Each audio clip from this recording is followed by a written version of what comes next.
गोंदिया शहराच्या 2 महत्त्वाच्या भागाला जोडणाऱ्या उड्डाणपुलाला 1 वर्षाआधी तोडण्यात आलं असून 6 महिन्याआधी म्हणजेच 6 जानेवारी 2024ला याच पुलाच्या बांधकामाचं भूमिपूजन गोंदिया विधानसभा क्षेत्राचे अपक्ष आमदार विनोद अग्रवाल आणि माजी आमदार राजेंद्र जैन यांनी केलं होतं।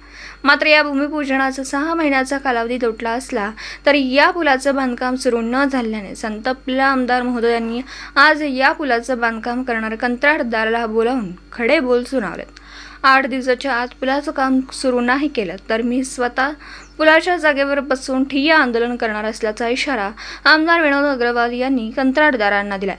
त्यामुळे खरंच संबंधित कंत्राटदार कंपनी या पुलाचं काम सुरू करते की काम सुरू न झाल्यामुळे आमदार विनोद अग्रवाल आंदोलन करतात हे पाहण्यासारखं असेल। नमस्कार। आज गोंदिया आरोपी का मुद्दा ये गोंदिया के जनता के लिए एक बहुत ही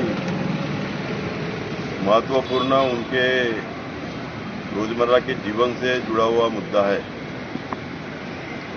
विगत दिनों अनेक अड़चनें थी, अड़चनों को दूर करके टेंडर करके आज पूरे 6 महीने हुए वर्क आर्डर हुए। वर्क आर्डर होने के बाद भी 6 महीने से संबंधित कंत्राटदार ने यहाँ पर काम शुरू नहीं किया है। बार बार मैंने कॉन्ट्रैक्टर से भी संपर्क किया, संबंधित विभाग के अधिकारियों से संपर्क किया। आखिरकार आज उनको यहाँ पर जगह पर भी बुलाया।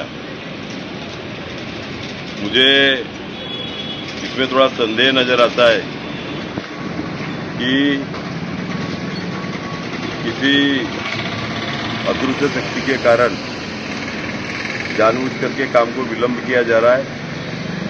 आज ये वीडियो के माध्यम से मैं संबंधित विभाग को, संबंधित कॉन्ट्रैक्टर को, सरकार को, प्रशासन को यह इशारा देने जा रहा हूं कि 8 दिन के अंदर में इन्होंने अगर इस काम को शुरुआत नहीं की तो यहाँ पर मैं तंबू गाड़ करके 8 दिन के बाद में मैं खुद विनोद अग्रवाल जनता का आमदार यहाँ पर मैं तंबू गाड़ करके उपोषण के ऊपर मैं बैठूंगा। यह हम श्रृंखलाबद्ध उपोषण की शुरुआत करेंगे और उसके 8 दिन के बाद में और काम नहीं हुआ तो ये उपोषण को और तीव्र किया जाएगा। बाद में यहाँ पर आर पार की लड़ाई लड़ी जाएगी। धन्यवाद।